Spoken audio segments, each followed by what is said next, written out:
Mga kapuso, brownout pa rin po ang buong lungsod ng Baguio City dahil hindi pa rin nakukumpuni ang mga tagtumbahang linya ng kuryente sa pananalasa ng Bagyong Lawin. At sa La Trinidad, Benguet naman po, 2 ang patay dahil sa pagguho ng lupa. At balita pa rin mula sa Benguet, paging ang pamosong strawberry farm ay binaha.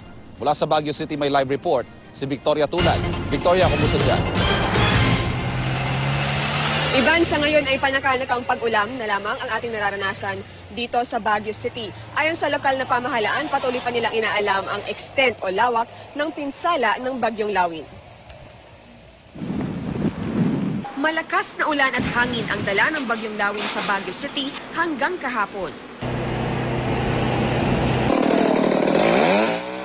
Maraming puno ang nagtumbahan. Ang ilan sa mga ito, tumama sa mga linya ng kuryente kaya apektado ang supply sa lungsod.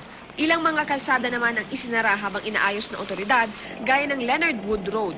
Kinailangan gumamit ng chainsaw at heavy equipment para matanggal ang puno. Sa ngayon, buong Baguio ay walang kuryente. Ang isa sa mga dahilan ay mga puno na gaya nito na tumumba at nakadagan sa mga kable ng kuryente.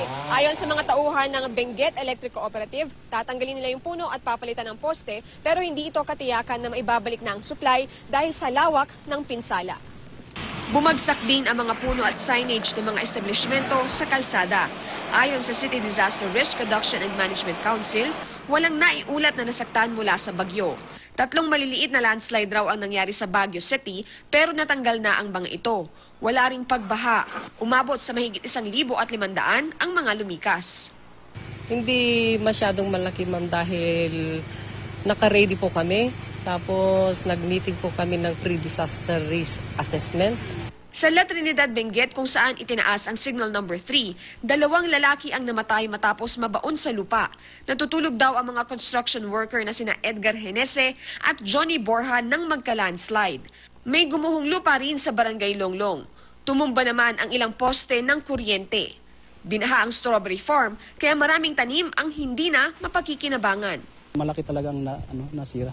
Halos yung pananom ko halos mga 30% yata yung natira.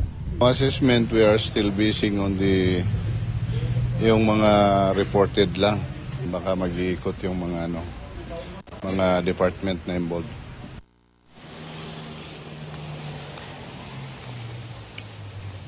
Ivan, ayon sa Baguio CDRRMC ay 10% pa lamang kahapon yung kuryenteng na ibabalik dito sa lungsod. Hindi pa raw tiyak kung kailan may babalik ang supply sa lahat ng bahay at establishmento dito sa Baguio. Ivan?